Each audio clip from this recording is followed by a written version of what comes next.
Here's the story of child star actors.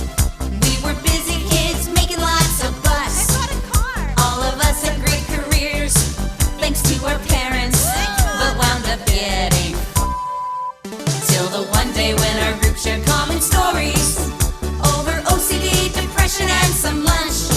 We found support and zoomed into a family, and that's the way that we became the quarantine bunch. The quarantine bunch. The quarantine bunch. And that's the way we became the quarantine bunch. Ba-da-ba-ba-da-ba-da-da.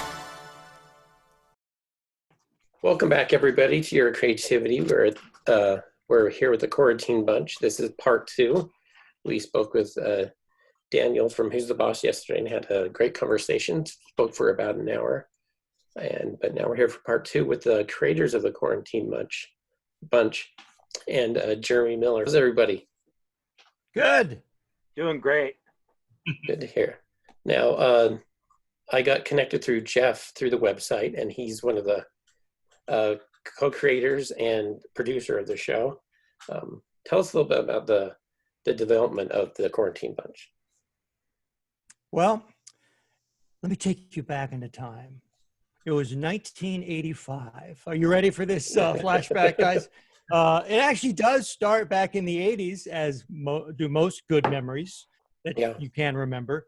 And I actually went to junior high with a former child star you may have heard of, Keith Coogan, grandfather Jackie Coogan, one of the first child actors in Hollywood. And Keith was in every TV show and movie throughout the 80s, Adventures in Babysitting, Don't Tell Mom the Babysitter's Dead. Any movie with a babysitter in it, I mean, boom, Keith was in it, and he delivered.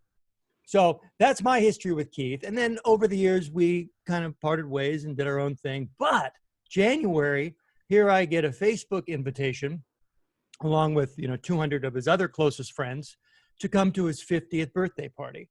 And I'm like, I might do that. And then in the invitation it says it's an 80s theme, and I have the perfect mullet wig that any chance I get to wear that, I'm there. Yeah. So this was a lock. I was going to Keith's birthday party, and it just so happened to be hosted at Ryan's home. Ryan and his wife, Melissa, were throwing this bash for Keith. And so this is the first time Ryan and I meet, and we're chatting, and he tells me about this really funny show that he put together a while back called Comeback Kids, a TV show about child actors, right, former child stars trying to navigate life many years after kind of the spotlight had faded. So that was that. I said, funny show. Nice to meet you. Thanks for the mini hot dogs. And then we part ways. And then, oh my God, lockdown hits. It's March 9th. Hollywood is shut down.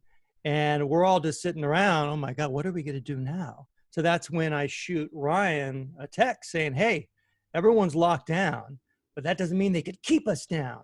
So you up for doing something creative, something wacky with child stars? And that's how the ball got rolling. He took the bait, Ryan, and I think he still kicks himself every day for answering yet. No? Okay. He may have been drinking before this, but that's okay. And we embarked on this little experiment called the Quarantine Bunch. I think one of the first scripted comedy shows shot on Zoom to come from the quarantine. Oh, that's awesome. I could give you a longer, if that answer wasn't long enough, oh, don't worry. We could even go into greater detail. That's pretty good for a jumping off point. Yeah, I think that's enough. I've had Keith on the podcast. He came here to Salt Lake to our Comic-Con. I got to meet him that way. And he's actually the outro to all my episodes now, because I got selfish and asked him to say, the podcast is done, man. So I love it. That closes out every episode now. So, and that's how I found out about you guys. Now, you mentioned, it was at Ryan's house. He was hosting the party there. And he is, for the large part, the writer of the series, correct, Ryan? Yeah.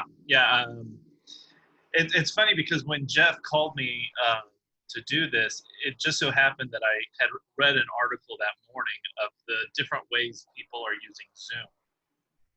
So my mind was already kind of churning with, oh wow, well, maybe this would be a creative outlet using Zoom somehow, some way. And then when Jeff called me, I really started thinking, and I was thinking back to the show that I had written a few years prior, The Comeback Kids. I'm going to say that a lot.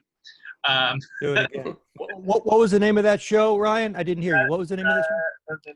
The Comeback Kids. Oh, that's the Right, yeah. Kids making a comeback. Yeah, I like that one. That was right, yeah. And I was realizing that there's a lot of things in future episodes that I had already written for that show that actually could be kind of funny to use using Zoom. And so I got back to Jeff with the idea, and we just started rolling with it. And I don't know, I probably wrote all 8 episodes in a week, I want to say. Right, Jeff? You're and, quick. Yeah. Jeff would, tell me how stupid they were, and then I'd go and do a rewrite, and then I'd come back, and then we finally got 8 episodes, and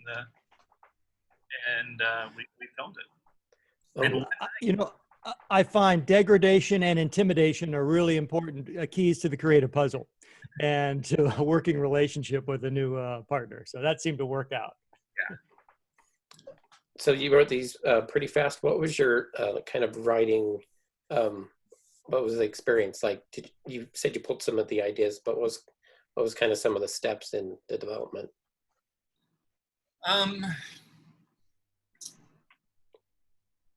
Just going back and looking back through those scripts, and then just kind of changing them and rewriting them so we could actually do it on Zoom. For example, in episode 2, we have a funeral for the little person that was all the child actors, stunt double and stand-ins when they were kids in their various TV shows and films. And I had already written that for the Comeback Kids, but I was thinking, because I had said, I was reading how people were using Zoom in different ways, and one of them is people are using Zoom for funerals. So I thought, wow, well, here we go. There's an episode. And then I don't want to give too much away for the future episodes, but I'll talk about what's happened. Like having the CDC person played by Annie Wood, who came on and happened to be a Spielberg and related to Steven Spielberg. So all the child actors are now wanting to know more about their career than their own health. And I don't know. It was just there's a lot of funny things that you can really get away with this show. And another thing, I really the whole reason I created the Comeback Kids and have become friends with so many of these child actors or former child stars is that they're still acting, and they're still really good actors, and they still need to be working. Am I right, Jeremy? Hey, you and I both know a lot of very talented people who, just can't seem to get the door cracked back open a little bit. So it's a lot of talent out there just chomping at the bits for some material. Yeah, and Jeremy's one of them. Danny, I think, blew us all away with how natural he was. Danny is absolutely still spectacular. That was really wonderful getting to work with him again. Yeah. Keith, Yeah, he's Take him or leave him. But I mean, it's just fun to get everybody back, and and getting all these like child stars who were on different shows all onto one show. I find that fascinating and fun to watch, and they all knew each other back in the day. But to bring them back now, I think it's fun. And then you brought in Dean. Yeah. Yeah. Dean He was last minute, right? No, not really. I think we cast him 4 weeks before. Early on. Oh, Yeah. okay. Early on. And Jeff had the idea of having an actor that wasn't a child star, but maybe was a child star someplace else. That's how Dean became a part of the cast, and Dean blew me away. I mean, he totally sells it as a Scottish kid actor. It's pretty amazing. And we've been getting emails and comments on the videos from people who say, "Oh, I live on the border of the UK and Scotland. His accent is right on the money, mate." So yeah, it's really resonating with And what's funny is how many people are actually going on Google and trying to find like Chewy Chester, who's the guy who died. And Rusty makes 5. It's hilarious. Oh, build a Wikipedia page. It's part of the show, so it can have its own page. Now, one of the stars. One of the I was stars. just going to say, whenever if go you're ahead. thinking of creating a fictional show, make sure to cover your bases and create fake websites for Rusty Makes 5 and an arrest record for Ricky Pritchard. So when people start Googling, you can satisfy their curiosity. And a memorial page for Chewy. So Yeah, maybe go in all season 2, we'll do a better job deceiving our viewers, hopefully. Now, it being a support group, tell us a little bit about that, the development of that part. Well, Oh, yeah. I'll take that one. Just the fact that we all know each other, while perhaps we don't have a actual support group in our lives, we are each other's support group. That's the truth. That's one of the reasons why most of us are still so close. Nobody understands like a former fellow child star. I mean, that's the truth. It's a very unique, very weird life, and only somebody who's lived it, has an idea. And that's really, we support each other through our new endeavors. We support each other through rough times. It's just, we are, whether there's a actual group or not, we are there and kind of each other's support net, safety net, in real life. So it kind of plays into it very easily. Gotcha.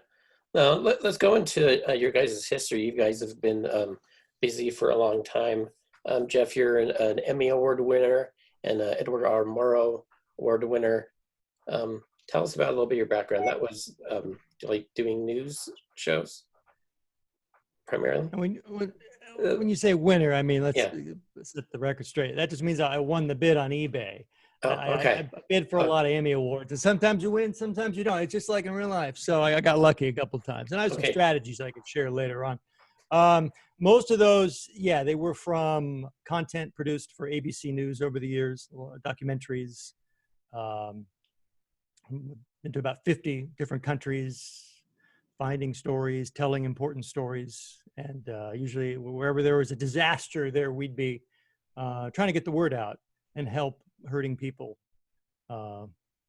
In a way, telling a story in a way that does move the needle and touches a heart and maybe moves a credit card to help people in need. So storytelling has always been a passion. And this is just kind of an extension. It's another way to tell a story at a time when people need a laugh. I mean, they need the mood lifted. They need a little light. Yeah. And that really was the intention of this show, to take people's mind off the 24/7 news cycle, all Corona all the time, and frame it within something everyone's very knowledgeable of, because we're all going through the quarantine together. So that is a shared experience, but we kick it up to kind of a notch of ridiculousness with now it's former child stars and how do they cope with the quarantine. And at the end of the day, that's all we want. We just want to deliver a little relief through laughter. So speaking of quarantine, California is still primarily shut down. How are each of you dealing with it? This show, it's our only therapy. That's it. And of course, drinking a lot, but that kind of goes hand in hand, I think, with quarantine. That's Jeff, not me. No, not him. That's right. I'll be back in jail. That's not, no. We want to prevent that. Honestly, like Jeff said, this show really for artists, for people who live to be creative, this has been a great outlet, especially since we've all been so stagnant for a little while here. But also I have family members, my mom and my stepfather living with me, and they're both immunologically compromised. My stepfather in particular has emphysema, less than 40% lung function. So we're being awful cautious. We're taking every precaution we can. Although it's inconvenient, we appreciate the lockdown because I'm living with somebody who could be wiped out inside of a week if he got this. So, just playing it safe and trying to reach out in whatever way we can through Zoom, through other stuff, to stay connected to those we love. And, it's all we can do. That, and me, I'm a cook. So running around cooking whatever I can find is actually quite fun and quite a challenge. So, developing dinner when, half the store's gone is actually a little bit fun for a chef. Yeah. So what are some of the things that you've cooked that are of note? Oh, honestly, it's been a lot of like, what's in the fridge? Let's throw it together kind of thing. A lot of stews, a lot of pot roasting, you know, whatever's in the freezer. Let's braise it real slow with whatever veggies we have. I did make a really, really good curried chicken with apple cider, Hefeweizen, and roasted eggplant. It was really nice. I recognized one of those words. Yeah, roasted. I recognize Roasted. the word roasted. Yeah, roasted. Yeah. But Jeremy, I'm curious. When ingredients are plentiful, what's your go-to dish, your signature dish that you love making? You know it always delivers and impresses. Jambalaya. It's good. I've had it. Classic okay. Cajun chicken and sausage jambalaya is definitely my go-to. It's a crowd pleaser. Very But nice. I'm so ADD, The wrap I party. cook everything. Once all this, so once this madness is lifted, we're to expect that at the wrap party. you got it. Okay. We Good. got to get Dylan out there. Okay, yeah. Yeah, come on out, Dylan. I'll fly out. Thanks, Jeremy. Dean Thanks for the is hosting. We heard talk. Dean will host. Now that it's public, it must be true. Now that it's on the internet. Awesome. Now, what about you, Ryan? How have you been dealing with everything? Writing a lot. I assumed as much. But I also have two small kids. One having school out here at the house, and you know, he's in second grade, and I don't remember, maybe you guys do, when you were in second grade, having fractions, and I mean, it's ridiculous, and I feel so inept not knowing second grade math. But yeah, I've been doing that. In fact, I finished I had to type up a 4-page report on Venus last night for him. And then our daughter, who's 2 years old, we're doing potty training, and it's been about a 2-week process. And I've had to wash many clothes. So I'm doing lots of laundry with the whole, you know, peeing on everything and all that. But yeah, Your daughter, right? that's what I've been at. Yeah, my daughter. Yeah, my daughter. Okay. So that's what I've been up to. And Isn't potty training a lot like writing a screenplay in Hollywood? what's Isn't that? like there's some potty training and writing a screenplay in Hollywood to me are very similar. Yeah, sure. Just go with it. I'll go with that. A lot of shit. So yeah, that's what I've been up to.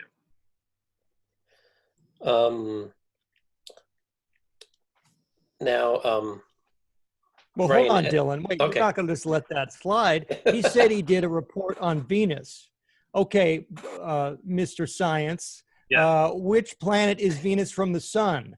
The second planet, and it is also the hottest planet in our solar system. It's over 900 degrees. Wow. and what's the That was the next chemical? question. You show off. I know. What's the chemical makeup of the air? Good one. Poisonous gases, but if you want me to tell you what the poisonous gases are, I don't think I'll be able to. But it does have 1,600 volcanoes, and all of them are dormant. Wow. So vacation worthy. Yeah. Good to know when you're buying a timeshare. Now, as a writer, Ryan, what situations are most creative for you? Oh, wow. Well, I love comedy, and so I try to find the funny things in life. You know, about a year ago, Jeremy and we were working on a project together, and I wanted to do something a little bit different. So, you know, I put in characters onto the show that, you know, with actors that don't normally get to be on TV shows and in acting and stuff. And so one thing that my wife and I, she's an actress. One thing that we want to do is we want to create content and include actors, directors, producers, not so much producers, but definitely directors and actors who don't normally get a chance to get in front of the camera, maybe because they're, you know, in a wheelchair or they're, you know, disabled of some way. So, so when I'm creating something, I don't just like try to create a show. I try to create something that's more that's different than anything else that's out there on television, and that can, include actors that don't normally get a chance to act. Did I answer the question? I don't know if I did or not, but Yeah, sounds good. Yeah. Inspiration-wise, in each of your crafts, who inspires you? Keith Coogan. Just because we slammed him earlier, I thought someone had to circle back. Well, I mean, truthfully, getting to work with somebody as creatively varied and amazing as Alan Thicke was, creatively speaking, he's probably one of my biggest influences. I mean, the man could write, the man could sing, he could act, he literally produced, he wrote films, he wrote comedy for just about every stand-up guy out there. He wrote Barry Manilow's first TV special. He wrote, one of the most talented human beings I have ever met. And to get to watch his comedy, to get to watch him carry himself as a professional, to get to watch how many projects he was always working on. To give you an idea, if you ever looked at the back of one of Alan's scripts during the week while we were rehearsing, the back page of his script was usually filled with about 50 to 60 phone numbers that he was calling multiple times during the week, working on multiple different projects, all while we're filming Growing Pains. He never stopped working. He never lost his energy. And like I said, just the most overall creative man I've ever met. I mean, a true Renaissance man. There wasn't a thing he couldn't do. So I got to say, creatively speaking, getting to grow up watching and learning from a man like that, that would definitely be it. Post-show, what was your relationship with him? Just like a dad. After the show went down, Alan was still very paternal in my life, as well as most of our lives from, Kirk and Tracy. Alan and I talked regularly. He would get us all together up at his ranch in Santa Barbara once every year, once every 2 years, and we'd kind of do a little Growing Pains family reunion. We'd bring all our families up, and we'd have a great time. But Alan was the guy I always went to for advice, especially in the industry. When things were at its hardest, when we had the big recession in 2008 and I lost my catering company and things were at their worst, Alan stepped up and tried to help me get some work with some of his restaurant friends. He was always there for me. He really was my second dad. And I'll tell you right now, I still, when something good happens in this business, I get a part, I get something I'm working on, something goes right, still my first instinct to call him. I just did it about 3 months ago. He's been gone for 3 years now, and I went and started to dial his number, so he just was an amazing part of my life. That's amazing. What about you, Ryan? Inspiration. Well, when I was a little kid, like a small kid, I would watch Carol Burnett and I Love Lucy, Mel Brooks movies when I got a little bit older and I was able to understand those. And those three people were really big influences in comedy for me. Tim Conway being with the Carol Burnett show and all that. And I've actually got to meet some of them over the years. And in fact, I got to spend an evening watching Carol Burnett work. And it was so awe-inspiring. And at that time, I was an actor, and I wanted to be in funny comedy movies and stuff. But when I became a writer, and they say write what you know, and it was comedy. The first thing I ever wrote was a play that actually Carol, and it was kind of modeled after a play that Carol did called Noise Is Off. And so I would say just Carol Burnett and Lucille Ball, Mel Brooks, Neil Simon, huge Neil Simon fan. Those are the people who have really influenced my work and how I view writing and comedy. Very cool. What about you, Jeff? Who inspires you? Oh yeah, you said Keith Coogan. Oh, did that really get me off the hook? That would be incredible. The podcast gods are listening if that gets me off the hook to that question. Maybe, right? No? No.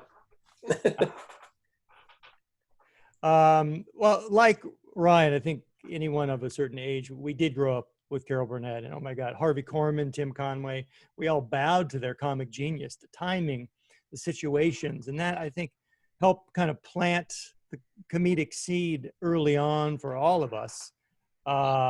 Having one particular icon mentor to point to, I don't think I can, but you kind of like a buffet, you pick the best bits from a wide variety of very talented artists. One movie that stands out, I actually wrote a paper on in college, was Airplane. I forgot what I dissected, but it was very pithy, I'm sure, because Airplane was a very important movie, damn it. And it's still funny all these years later. Yeah. Those guys killed it. And that is my comedy jam. You can watch Airplane again and again, and you will find little pieces, little Easter eggs of laughter Surely you sprinkled can't. throughout the film. What? Surely you No? can't. Say it again. Don't call me Really? Shirley. Oh, sure. I am serious. Don't call me Shirley. I haven't seen a grown man naked. But that movie, oh my God. So that aligns with my sensibilities. And I think so does this show. A lot of things when Ryan and I collaborate, it is kind of, you know, there are Airplane-esque moments. Yeah. And that's a beautiful kind of homage to the greats who've walked before Zoom. Was there entertainment before Zoom? Maybe that is a good question. Yes. No? No. No. Well, you mentioned projects you and Ryan have worked on together. Besides this one, what other stuff have you worked on together? This is it. I hope this has been it. Who? there's more. Ryan and Jeremy, or? No, Ryan and you, Jeff. Was this your first? Oh, no. project together? Remember, we worked on Keith's birthday party. You hooked me up with some extra chili. Remember the pot got low, and you said, you know what, I'm going to make it my mission to get more chili, and you did. So I kind of felt that was the first project we embarked on, and then this came along. We'll see. We haven't had to call any lawyers yet, so far the working relationship is going swimmingly. But that's the thing with life. You know, if I hadn't have gone to that party, Ryan and I would never have met. So don't wait. I think this is the lesson for anyone watching. Don't wait until an opportunity comes around just to put on your mullet wig. You got to step out there even for chances when you can't put your mullet wig on. Jeremy, you feeling, is that good advice, or? Yeah, I'm feeling it. You know, the truth is, Not really. I don't buy it. Half the opportunities I have found in the last 10 years have all been from conversations. I mean, truthfully, I still audition, and there's the occasional thing that gets close, but all the projects that I've ended up working on, that I've gotten to collaborate on, or that I've even gotten to help produce and things like that, have all started with a conversation when I met somebody at a party or a restaurant, or, you know, something like that. It's all been just talking to this person and then to this person and so on, and it starts to snowball. So truthfully, you can't just, if you're a writer, actor, director, anybody, you can't sit at home and wait for the phone to ring. Not anymore. You know, years ago, yes, you could. Years ago, you just wait for that phone call, you wait for your auditions, you do whatever. Now you got to get out there and create it. You got to get out there and make it happen. And even under other industries too. I'm a graphic designer, and I have to go hunting for, you know, I'm not going to get a call out of the blue every once in a while, but so I wanted to deep dive a little bit with you, Jeremy. Do you remember what your first acting job was? Absolutely. Within 10 auditions, I got my first job, and it was supposed to be a national McDonald's commercial. It actually ended up being an East Coast local. They didn't go national with it. Little trivia for you, though. That was probably one of the most talent-packed commercials you've ever seen in your life. Everybody I worked with on there went on to work massively through the 80s and 90s.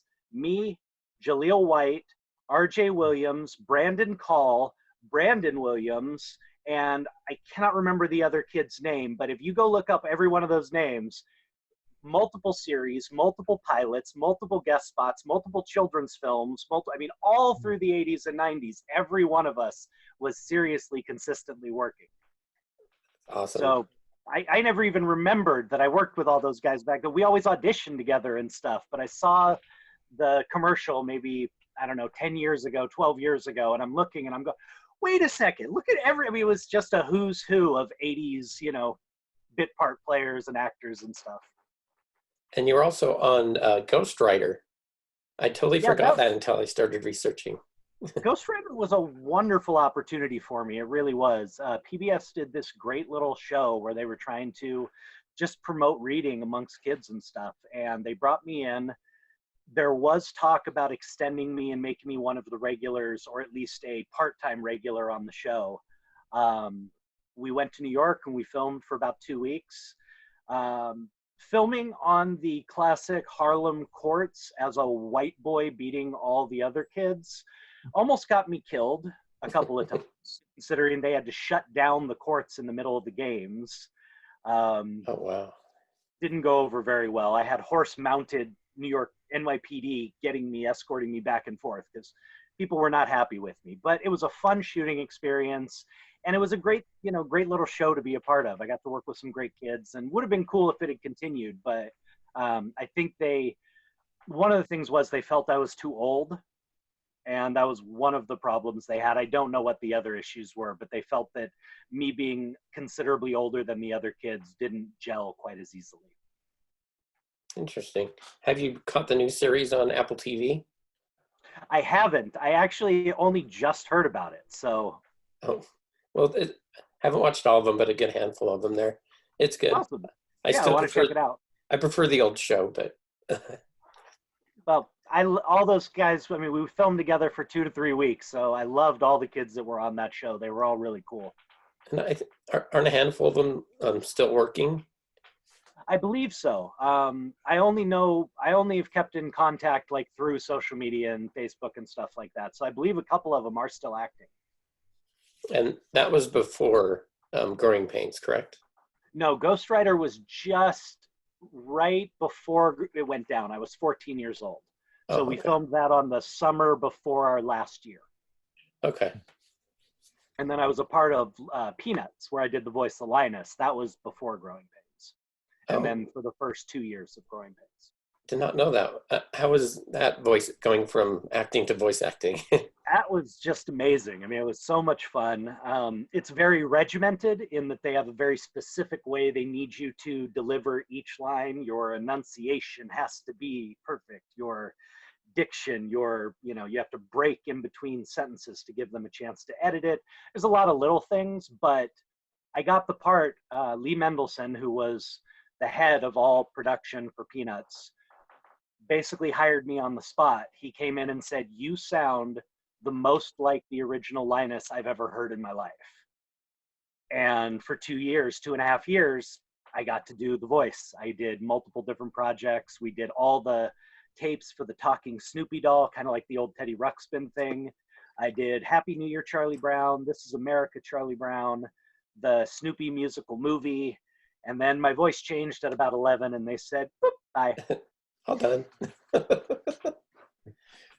But it was quite an honor to be a part of. I mean, I was a huge Peanuts fan as a kid anyway. So just to get to be a part of that was really incredible. That's awesome. Did you have an opportunity to meet Charles Schultz? I never did get to meet Charles. I got to meet everybody else, but I never got to meet Mr. Schultz. That would have been really awesome. Yeah, that's awesome. Now Growing Pains, tell us about that audition process. My first audition for Growing Pains was just an old-fashioned 80s cattle call. There were probably 300, 400 kids during the day. Showed up, waited for about a half hour, 45 minutes. And the funny thing is, I don't remember reading any lines with the casting director and the producers. I just went in and started talking. They started asking me questions. I started telling jokes. I've never been shy. I don't shut up. That's one of the things that got my mom to put me in this. So I went in and just started chatting them up. And they always said that was what got me the part. It was that I was a real kid and that I was relatable and that I just came in and started making them laugh. What's your favorite part of being your character? Being my character, I guess the best part of being my character, as similar as we were, was that my character got to be more devious. You know, that's the truth. I had a strict mom and a relatively strict grandma who helped raise me, and you know, I didn't act out a lot at home, and I truly didn't rebel much until I got older. Um, Ben got to be a little more wild, a little more rambunctious than I was just generally. So that was always fun when we got to do those episodes that kind of pushed the boundaries a little bit. When I got to be the kind of overtly annoying brother, where I got to just kind of really kind of take me, which is like right about here, and just take it up a few levels and, you know, really let Ben have some fun. Those were always the best for me. That or any of the episodes where, you know, Kirk and Tracy and I got to really mess around and kind of be kids in the show. Still, one of my favorite episodes we all did together was an episode where we end up down in the basement cleaning up, and we find all this stuff that leads us to believe that Alan has another family, that he's married another woman, from a picture of Tallulah Clark we found. And you know, it's just a very funny episode where Kirk, Tracy, and I just got to be crazy and wild and ridiculous, and those were always some of our favorite episodes to film. And how were they to work with? Honestly, I had as good of an experience on filming a sitcom as you possibly could.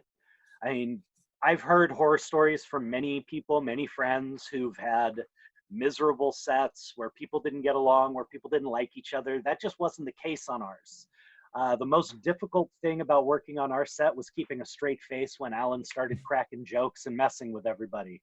Or, you know, when one of our crew guys would bust out of the closet in the middle of the scene in only his underwear, and like everybody just, I mean, we were just a big crazy family. I mean, that was us. So that was probably the hardest part for us, was we were always messing around. So keeping a, you know, showing up and being professional, every so often we had to be reminded, hey guys, come on, it's a job, let's get this done. But we all got along. We were a huge family, from the producers all the way down to the prop people. I mean, we knew each other's families, we knew each other's wives and husbands and kids. It was an amazing time. You know, with that main group of you guys for most of the show, how did things change when they brought in Ashley and Leonardo? I wouldn't say things changed too drastically when they brought Ashley onto the show, which was during the 6th season. It had been kind of done, you know, regularly to jump the baby ahead a few years to give them more to do. And Ashley was very sweet, 6 years old. It's not like she, you know, came in throwing her weight around as the new star on the show or anything. She was just a little kid who wanted to be a part of, and we all fell in love with her very quickly. She was very talented and very sweet. Leo coming on a little bit later was a little different. The show had changed a little bit at that point. 7th season, and this is all very common knowledge, when Kirk had a big kind of conflict with our original producers and our original director when he was trying to incorporate more of his faith into the show. And during the 7th season, our producers just, they didn't want to deal with it anymore. They said, this is changing things too much. This is not our show. And if this is what we're going to do, we're walking. So we ended up with all new writers, all new producers, and new directors all through the 7th season. And that was when Leo was brought in. Now, as much as we got along and I absolutely adored Leo, I still do. At the time, I was a little bothered, and I've talked about this before, but Kirk was transitioning to older. They had been starting to press my character more to the front and more of the relationships or more of the fun kind of slapstick Mike type roles that they had been doing before. And the ratings were kind of backing that up. During that period when they were doing that for my character, the shows that focused around me started doing really, really well. And then out of nowhere, ABC decided to bring in another kid because they didn't feel I could cut it or something. I don't know. So yes, there was a little bit of bitterness towards them there, but never towards Leo. Leo was awesome. And him and I had a great time those 6 weeks. He was supposed to be there for the whole second, almost the entire part of the last year. But after the 6th show, he got the phone call from his agent that he'd gotten This Boy's Life, the De Niro film. That was his first film that he did. And I was right there with him when he got the call. He jumped 6 feet into my arms. I'm standing there holding him. He's going, I got the De Niro film. He's going crazy. And our producers were kind enough to let him out of his contract to let him go do it. So. What have you been working on since? Honestly, I've been working on a lot of different stuff. I actually kind of walked away for a little bit. I went to culinary school. It's another passion of mine, and took a little bit of a break. But I've been working on a lot of small independent projects, couple of independent films. I have 3 right now that I'm tied into that are trying to finish financing, 2 of which are horror films, 1 of which I may or may not be evil. I've been very, very close on production on a few different series. We had a wonderful sci-fi project that I was helping produce and create that unfortunately one of our executive producers went off the deep end and ended up tanking the whole project. But at the time we had Amazon and a few others really, really interested in that project. But it's just the name of this game. You just got to keep plugging away. I mean, it's a little disheartening, 6 months, 7 months, 8 months working on something, creatively, giving it your heart and soul. And on top of that, usually not getting paid for that time in pre-development and pre-production. And to have it fall apart, as it so often does for reasons that are beyond your control, can get disheartening. But, I just keep doing it, man. I love to create. I love being in this. And truthfully, there's only 2 places I'm truly happy, and that's in front of a camera or behind a stove. So. Great. Now, tell us about the call you got for being part of the quarantine bunch. A day you'll never forget. A day you'll never forget. Isn't that right? Actually, when Ryan... He's forgot already. No. When Ryan first brought this idea up to me, I thought it was brilliant. Again, I've known Ryan for a very long time. Him and I are very good friends, and Jeff and I have become very good friends, or at least I'll lie and say that since he's on here. Thank you. I appreciate that. I love you, Jeff. Thank you. Thank you, Danny. Jeremy. Jeremy, right? Yep, got it. Are you sure? Okay. But Ryan and I have been trying to find projects to work on. And when he came to me with this, I just thought it was a great idea. Nobody likes making fun of themselves more than former child stars. And truthfully, nobody's as okay with it as we are. If you can't laugh at the things that have happened to us in our lives, you lose your mind. So, I don't know. I knew Keith was going to be involved. We had talked about possibly Danny. All these people are people I've known for many, many years, dating, going back 30, 35 years. Yes, 30, 35 years. So getting a chance to work with them again as well was awesome. Without even really reading the scripts yet, I know what Ryan can do, and I know what this type of show, when you set a kind of baseline for the script and the lines and things like that, you get all these creative people together, things are just going to start flowing and ad libs pop up, and you get some really nice moments of magic. So I just thought it'd be a great, even if nothing came of it in the long run, what a great chance for us all to just have a little fun and, get to scratch that creative itch while we're all sitting here on lockdown. And, it was just really an opportunity to get to have some fun. And that's what I enjoy creating with people I care about. It's a fun project, and I can see that in all your faces as you guys are on the show. Now, Jeremy, if you had your ultimate dream project, like, funding not an issue, work with whoever, what would that dream project be? Ooh, that's a good one.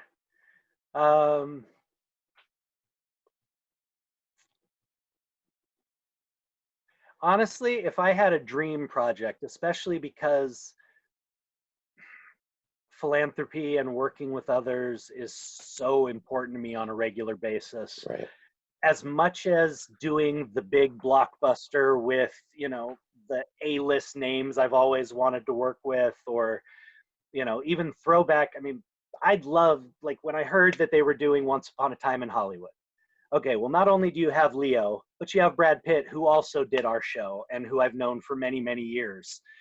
To get a chance to have been on that or to work with the both of them just for old time's sake and have a ball would have been great.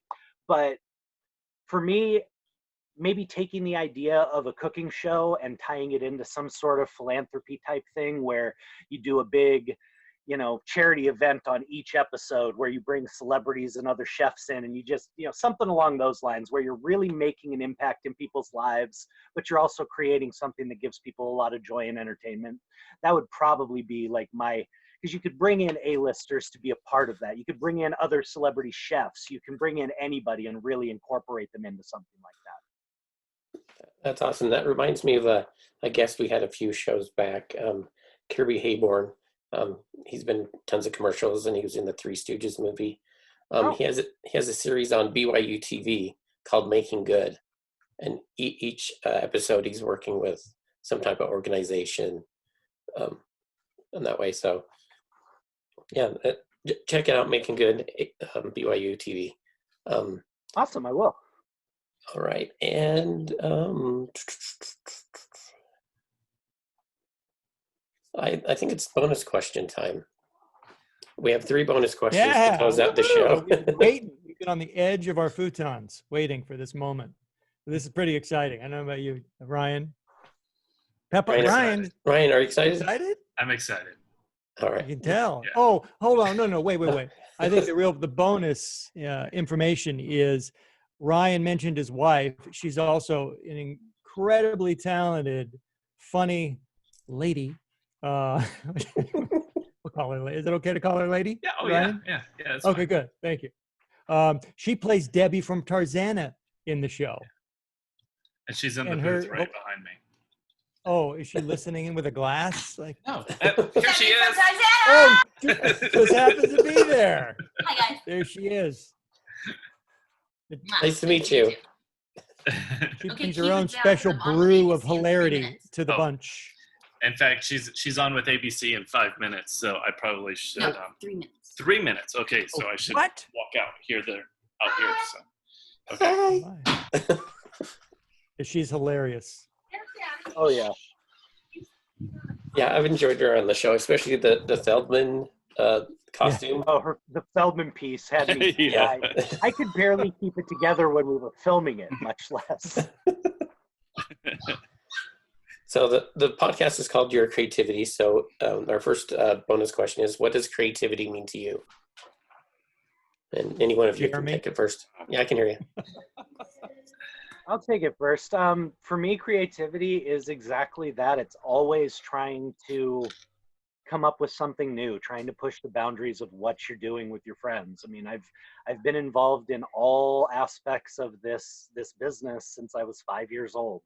I never thought I'd get into script writing. I never thought I'd get into producing. I never thought I'd, get into any of this, but it's all just ways to create and ways to bring entertainment to people. And it really, for somebody who lives for that and has known nothing else since I was 5, that's really why I love doing this kind of project. It keeps us doing what we want to be doing. Awesome. Ryan, poolside. What about Yeah, you? sorry. What does creativity mean to you? I'm going to come up with a really creative answer and just copy what Jeremy just said. No, because I mean, seriously, what he said is exactly how. And I always, I think I kind of you head mentioned out. this earlier. I think it's just trying to do something that's never been done before, if that's even possible anymore, especially when it comes to script writing and comedy and TV shows and stuff. And that's what I try to always accomplish, is just trying to, I don't know, just do something different, something brand new. Okay. And you, Jeff? I think it's, and of course, I only came up with this answer by standing on the shoulders of the great men who just spoke. I think it's using your art in a way to challenge the status quo, to crush cliches, which I think this industry really is built too much on. Yeah. And it's being bold to take a step in to really avoid. You don't know if what you got rattling around up here is going to land, but you got to do it anyway. Because if you don't get that energy out, you don't want to see what it looks like by holding it in. So it's having the courage to share that artistic side, that creative side with the world, and not be beholden to the kind of reaction you get. And that's the toughest thing, I think, for artists, is the releasing expectations of, did my art, did my work move the needle? Did it connect? Did it get, 10,000 views? And most of the time it doesn't. But are we having time? Are we having fun during the process of creating it? And it's important to remind yourself of that who cares if you get the views, if you had a ball putting it all together, like with this show. This has been, and I just did a Facebook post, this has been some of the most fun I've had professionally in a long time. And to me, that's the greatest gift a project like this affords. It's a playground. Just to go nuts, to let your inner child loose. I want the views. Bastard. I knew it. I knew it. Every group has one. Now, the next bonus question is, who is your favorite Muppet? Animal and woman. Muppet. Animal, baby. Googling Muppets Awesome. right now. I like animal. I'm going to say Fozzie Bear because of the comedy. Yeah, Fozzie's a good one. Waka Waka Waka. What about you, Jeff? Did you say Muppets or Frumpets? Those are Muppets. two different shows. Oh, Muppets. You know, I'm not a huge watcher of the Muppets, but I think I like those two, the guys in the balcony, the theater critics. Stadler Stadler and Waldorf. Yep. You know the names? Dude, are you kidding me? Muppets were my thing. I still have the original Muppet Show DVDs. I went out and bought like the whole thing. Oh my gosh. I have them too. They're great. I do too. Yeah. Well, I do 3 of them just to keep this moving. Especially that episode when the puppet came into frame and went like this. Oh, geez, it gets me every time. Yeah. And then the last one is, in the movie of your life, who would you want to play you? Keith Coogan. Definitely. Keith Coogan. Yeah. Without a doubt. In a dress, though. Yeah. I have never thought of that question before. Wow. I have no clue. I have no idea. You can play you. Me. There you go. A self-reprised role. All right. So if everybody wanted to check out what you're working on, where can they find you? What's your handles everywhere? On Facebook, I'm The Real Jeremy J. Miller. And on Instagram, it's Mr. Jeremy J. Miller. I have a website, RyanPaulJamesProductions.com. And actually, I'm going to start a writing course here soon. So if anybody wants to learn how to write a feature film or a TV show, more information will be there. And then on Facebook, I'm just Ryan Paul James. All right, Jeff, and where can they check out your stuff? The previous 2 guys will keep your viewers busy enough. I mean, your viewers would be really desperate to want to seek out any of my past work. So just go to thequarantinebunch.com. You have a greater chance of staying awake through those videos and watching my past work. So yeah, this thequarantinebunch.com. Find us on Facebook or YouTube. All right, is there anything? Go ahead. And we're thinking of taking the show on the road to some community centers and doing some live shows across the country. Through the glass. Quarantine Yeah. What's that? Through Through the the glass. window. Yeah. Through the glass. Yeah. It'll be in the lawn, and people will be able to come and sit and watch them performing outside. So that'll be beautiful. Well, I know somebody that owns a comedy club here in town. So if you do a tour Okay. like that, let me know and I'll get you Hook us connected. up. Well, is there anything we didn't cover that you wanted to talk about the project? Watch it. I don't think anyone said Yeah. it directly. But watch the it. damn Watch the show. show. Thank you. Yes. We need views. Watch We're it, share it, like it. artists. Like it. Our egos are dependent on views.